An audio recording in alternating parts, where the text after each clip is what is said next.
নমস্কার বন্ধুরা।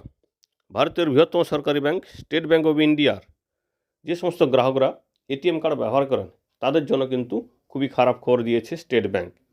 1 ডিসেম্বর থেকে নতুন নোটিফিকেশন জারি হলেও 1 ডিসেম্বর তো হচ্ছেই, সেই সঙ্গে নতুন বছর 2026-এও কিন্তু এটিএমের চার্জ অনেকখানি বাড়তে চলছে। কিছু কিছু ক্ষেত্রে 27 টাকা পর্যন্ত কিন্তু আপনাকে চার্জ দিতে হতে পারে। এই বিষয়টা খোলসা করে বলা যাক। আপনারা জানেন যে কোনো ব্যাংকের এটিএম কাউন্টার ব্যবহার করে আপনি যে কোনো ব্যাংকের এটিএম কার্ড ব্যবহার করে টাকা তুলতে পারেন, সেই নিয়ম আছে, তার ফ্রি লিমিটের ব্যবস্থা আছে। কিন্তু তার পরবর্তীতে অর্থাৎ ফ্রি লিমিটের পরে বিভিন্ন ব্যাংকের বিভিন্ন ধরনের চার্জ লাগে। তো স্টেট ব্যাংকের পক্ষ থেকে কিন্তু নতুন চার্জ ঘোষণা করা হয়েছে, সেটা স্যালারি অ্যাকাউন্ট হোক বা এমনি সাধারণ অ্যাকাউন্ট হোক, কিষাণ ক্রেডিট অ্যাকাউন্ট হোক বা বেসিক সেভিং অ্যাকাউন্ট হোক, সমস্ত ক্ষেত্রে এই নতুন চার্জটি লাগু হবে। জিএসটি সহ কত লাগবে ফ্রি লিমিটের পরে সেই বিষয়টি অবশ্যই আলোচনা করব। কারণ আপনারা জানেন স্টেট ব্যাংক অফ ইন্ডিয়া ভারতের বৃহত্তম ব্যাংক, তবে স্টেট ব্যাংক অফ ইন্ডিয়া একটা সুযোগ রেখেছে, সেই সুযোগটা যদি আপনি নিতে পারেন তাহলে কিন্তু কোনো চার্জ আপনাকে দিতে হবে না। বিষয়টা কি দেখে নিই আমরা ভিডিওতে। দেখুন, সবার বাড়ির পাশে স্টেট ব্যাংকের এটিএম কাউন্টার নাও থাকতে পারে, তখন অন্য ব্যাংকের এটিএম ব্যবহার করতে হয়। তো সেই সমস্ত ক্ষেত্রে অর্থাৎ যখনই আপনি অন্য ব্যাংকের এটিএম ব্যবহার করবেন, স্টেট ব্যাংকের অ্যাকাউন্ট মানে এটিএম কার্ড ব্যবহার করে বা টাকা তুলতে যাবেন বা মিনি স্টেটমেন্ট দেখতে যাবেন বা ব্যালেন্স চেক করতে যাবেন, পিন নাম্বার চেঞ্জ করবেন, সেই ক্ষেত্রে কিন্তু এই চার্জগুলি লাগবে। দেখুন, এখানটায় যা ছিল সেই রকমই ফ্রি লিমিট 5টাই আছে। এটা কোন কোন ক্ষেত্রে প্রথম লিস্টটা দেখাচ্ছি। দেখুন, সমস্ত ধরনের সেভিং অ্যাকাউন্ট, কি এর মধ্যে কী কী থাকবে না এই লিস্টে, basic saving account, KCC account এবং স্যালারি অ্যাকাউন্ট ছাড়া এই লিস্টটি আপনাদের সামনে তুলে ধরছি। স্যালারি অ্যাকাউন্টে কত হবে সেটা আমরা পরে বলছি।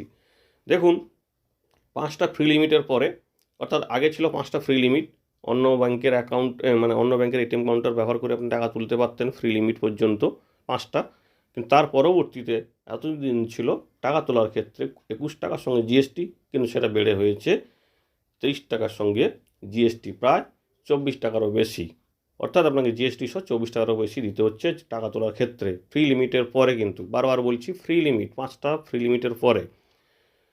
আর টাকা তোলা ছাড়া অন্য কোনো কাজ, পিন নাম্বার চেঞ্জ হোক, ব্যালেন্স চেক হোক, মিনি স্টেটমেন্ট হোক, সমস্ত ক্ষেত্র সে সমস্ত ক্ষেত্রে কিন্তু চার্জ হলো 10 টাকা থেকে বেড়ে 11 টাকা, সঙ্গে জিএসটি প্রায় 2 টাকা জিএসটি ধরলে 13 টাকার কাছাকাছি আপনাকে দিতে হবে। এটা গেল কোন কোন ক্ষেত্রে, salary account, basic saving account এবং কেসিসি অ্যাকাউন্ট ছাড়া সমস্ত ধরনের অ্যাকাউন্টের ক্ষেত্রে। এবার দেখে নিই স্যালারি অ্যাকাউন্টের ক্ষেত্রে কী বলছে। অন্য ব্যাংকের এটিএম কাউন্টার ব্যবহার করে টাকা তুলতে গেলে এতদিন ছিল আনলিমিটেড, সেই আনলিমিটেড কিন্তু আর থাকছে না। এবার কী হলো, 10টা সীমা বেঁধে দেওয়া হলো 1 ডিসেম্বর 2025 থেকে, এবং 2026-এও এই নতুন নিয়মই চলবে যতদিন না পরবর্তী নোটিফিকেশান হয়। তো এখানে বলেছি দেখুন, 10টা ফ্রি ট্রানজ্যাকশান নিতে পারবেন আপনি অন্য ব্যাংকের এটিএম ব্যবহার করে। তার পরবর্তীতে এক ধাক্কায় যেটা শূন্য ছিল, নীল ছিল, কোনো টাকা লাগতো না, অর্থাৎ আনলিমিটেড ছিল, মানে কোনো টাকা লাগার কথা নয়। 10টার পরবর্তীতে তখন হয়ে যাবে 23 টাকার সঙ্গে জিএসটি, অর্থাৎ প্রায় 27 টাকারও বেশি আপনাকে চার্জ দিতে হবে 10টা ফ্রি ট্রানজ্যাকশানের পরে। ফ্রি ট্রানজ্যাকশান বলতে বারবার বলছি, ফ্রি ট্রানজ্যাকশান বলতে এর মধ্যে টাকা তোলাও যেমন আছে, মিনি স্টেটমেন্ট বা balance check, pin number change, অর্থাৎ কার্ড সোয়াইপের যে কাজগুলি, সমস্ত ক্ষেত্রে কিন্তু একটা ট্রানজ্যাকশান ধরা হবে। তো সেক্ষেত্রে আপনার ধরুন সমস্ত ট্রানজ্যাকশান 10টা হয়ে যাওয়ার পরে আপনি টাকা তুলছেন, তখন আপনাকে দিতে হবে 23 টাকার সঙ্গে জিএসটি বা 27 টাকা। আর ব্যালেন্স চেক বা মিনি স্টেটমেন্ট বা পিন নাম্বার চেঞ্জ এই সমস্ত ক্ষেত্রে দিতে হবে 11 টাকার সঙ্গে জিএসটি বা প্রায় 13 টাকার কাছাকাছি আপনাকে দিতে হবে। এটা হচ্ছে স্যালারি অ্যাকাউন্টের ক্ষেত্রে, অর্থাৎ স্যালারি অ্যাকাউন্টের আর অন্য ব্যাংকের এটিএম কাউন্টার ব্যবহার করে আনলিমিটেড ট্রানজ্যাকশান করা যাবে না। এবার 10টা মাত্র এই ট্রানজ্যাকশান করা যাবে, ফিনান্সিয়াল এবং নন ফিনান্সিয়াল ট্রানজ্যাকশান।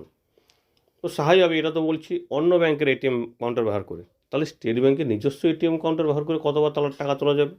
তো সেটা যেমন সীমা ছিল সেই রকমই সীমা থাকবে, কিন্তু তারপরে অর্থাৎ আপনার অ্যাকাউন্টে যা লিমিট ছিল সেটা থাকবে, কিন্তু পরবর্তীতে তারপরে ফ্রি লিমিট শেষ হয়ে যাওয়ার পরে, অর্থাৎ স্টেট ব্যাংকের এটিএম কাউন্টার ব্যবহারের যে ফ্রি লিমিট আছে তার পরবর্তীতে দেখা হচ্ছে টাকা তোলার ক্ষেত্রে দিতে হবে আপনাকে 15 টাকার সঙ্গে জিএসটি, অর্থাৎ প্রায় এখানটায়ও কিন্তু অনেকখানি চার্জ আপনাকে দিতে হবে। যদিও এই নিয়মটা কিন্তু আগে থেকেই আছে, এখানে কিন্তু কোনো পরিবর্তন করেনি, শুধুমাত্র চেঞ্জ করা হয়েছে অন্য ব্যাংকের এটিএম কাউন্টার ব্যবহার করে। এবং এছাড়া non financial transaction pin number change হোক বা অন্য কিছু কাজের জন্য কিন্তু কোনো চার্জ নেওয়া হবে না, সে ফ্রি লিমিটের পরে হলেও। তবে হ্যাঁ, যদি আপনার অ্যাকাউন্টে টাকা না থাকে, আপনি এটিএম কার্ডে টাকা তোলার চেষ্টা করেছেন, সেক্ষেত্রে ডিক্লাইন হওয়ার জন্য, অর্থাৎ আপনার ট্রানজ্যাকশানটা বাতিল হওয়ার কারণে আপনাকে 20 টাকা সঙ্গে জিএসটি দিতে হবে, প্রায় 23 টাকার কাছাকাছি আপনাকে কিন্তু চার্জ দিতে হবে। এবার দেখিনি অন্যান্য অ্যাকাউন্ট, অর্থাৎ বেসিক সেভিং ব্যাঙ্ক ডিপোজিট, এটা যেটাকে বলা হয় জিরো ব্যালেন্সের অ্যাকাউন্ট, সেটার ক্ষেত্রে মাসে 4টা করে ট্রানজ্যাকশান। এই যে ফ্রি লিমিট বলছি বারবার, এটা কিন্তু মাসে 30 দিনের মধ্যে, অর্থাৎ একটা মাসে এই লিমিটটা আপনি পেয়ে যাবেন। এবার দেখা যাক, এই যে বেসিক সেভিং অ্যাকাউন্ট ডিপোজিট বা বিএসবিডি বা জিরো ব্যালেন্সের অ্যাকাউন্টে কিন্তু আপনি 4টা ফ্রি লিমিট পাবেন মাসে।